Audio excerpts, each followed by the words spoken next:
Hello, I'm the Namekian, and welcome to my continued look at Guild Wars 2. I kind of thought to do things a little bit different than normal. Is I've shown in combining my previous set of videos the engineer, thief, and ranger, and all three are generally your more complex type of class. You have a lot more that you have to deal with and worry about. So I figured to give a quick look as a warrior, which is generally your simpler class. So I created a norm, chose a few different options than I did for my previous norm just to show you guys the difference of the opening. And I will return when that's over. I am Nord, hunter of the wild, born of the free and rugged Shiver Peak Mountains. In the far north, my people fought our greatest enemy, Jorman, a dragon of frost and snow. The dragon broke our pride, but it did not break our spirit. In our last hour, we heard the voices of 4 of the spirits of the wild: Bear, Raven, Snow Leopard, Wolf. They called us south, away from certain annihilation.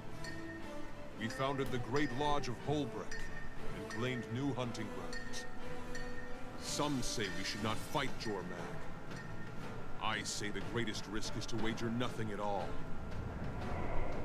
One day a hero will lead us home, and we will break the dragon's icy grip.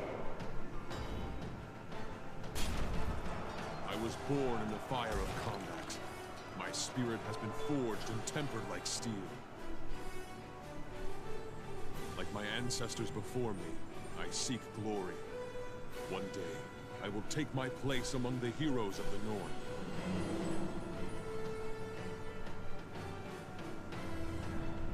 My strength is a gift from the spirits of the wild.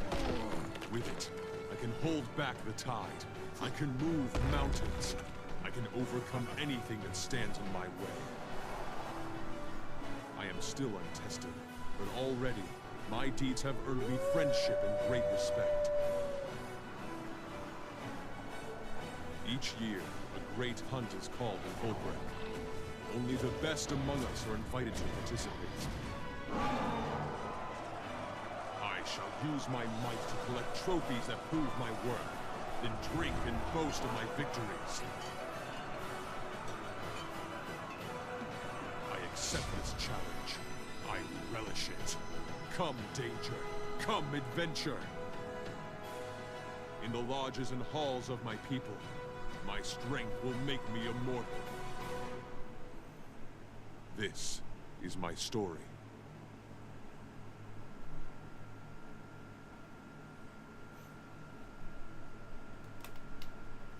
So here we go with the war.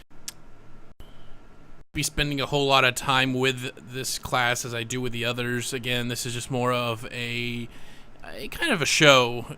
You can handle the complex, you can handle the simple. Not to say that the warrior is a walk in the park, because it isn't. But you don't have pets to deal with, and really you only have the weapon set, on health and healing and such like that. Not really a whole lot else.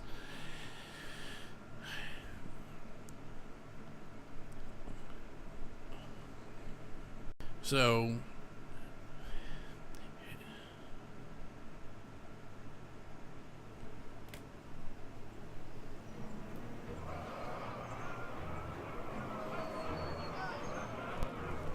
hey, over here.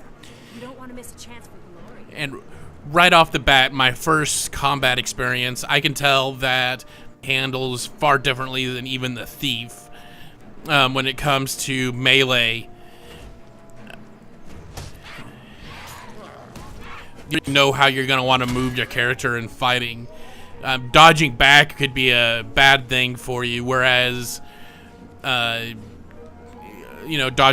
is probably a little bit better for you to deal with the stuff. And I can see where fighting in a large group and targeting things could be a bit more complicated than a ranged or even the thief class.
So with just the short time that I had with a warrior, I can tell that it's a lot more vibrant than your typical warrior class, and you do have to worry about a lot more than just standing there and hacking away.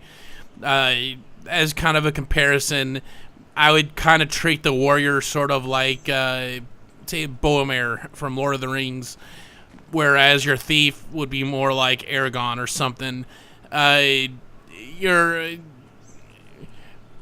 The way that you position, the way that you move your skills is going to be the determining factor if you're going to live or die. But I can tell with leaping forward and leaping back and dodging in addition to all that, there's going to be a lot of setup for a lot of epic scenes for the war. I can leap forward on a barracks or a keep or something, in the server versus server, or, there's a lot of fun to be had with it. It's still not my flavor, but I can definitely tell that it's a lot more exciting than a warrior from WoW or Final Fantasy or any other type of your typical meat shield damage like dealers.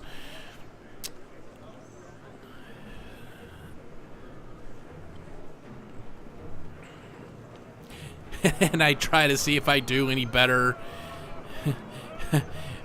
as the warrior versus my ranger in this. May snow leopard grant you swiftness and grace. May raven bless you the vision to see. And I can see where there's going to be some mobs that your melees are going to be at a big disadvantage to, like those worms. I can see where the range would have a far better method of dodging and getting out of their way and stuff versus the melee, where you kind of have to be up in their face in order to fight them. So it's always going to be vital for any type of your melee class, be it the guardian or warrior or whatever, to also have some ranged weapons along with it. But Onward to glory.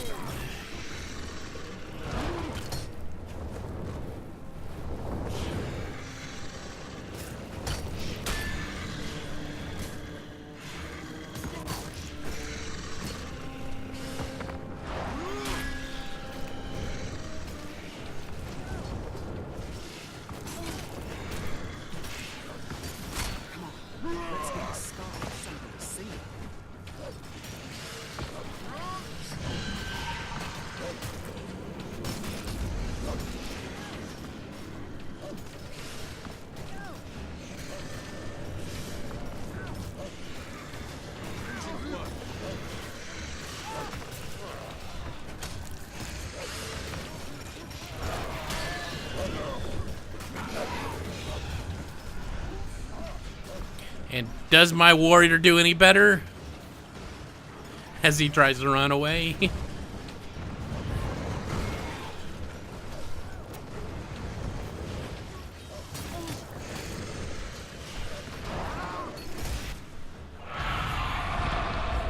Again, one hit death. There's nothing I could have done to avoid that. But I did learn, as the fight continues, that the big worm hits me with that exact same move after I get back up, and it does not take me out in one hit. So that leads me to believe that the one-hit death is there on purpose. I don't know if it's a beta thing or not, but it is there on purpose.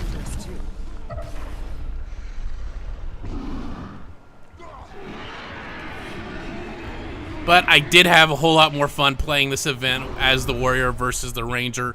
Again, I know a whole lot more about the controls and abilities and such than I did when I played it with the ranger initially. But this battle was a whole lot of fun as a warrior. And I can just imagine how the big time dragon battles are going to be later on down the road as well.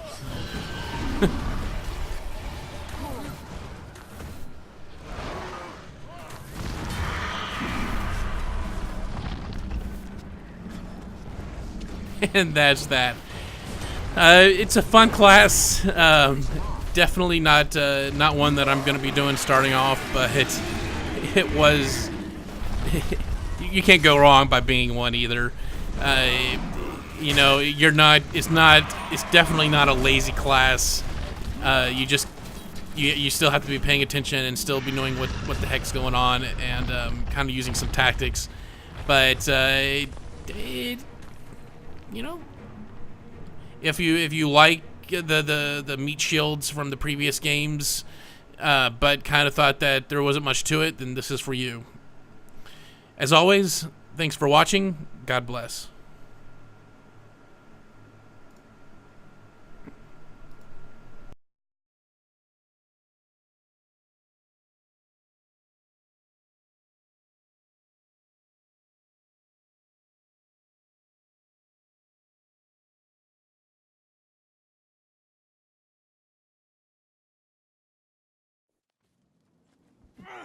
Up for a challenge?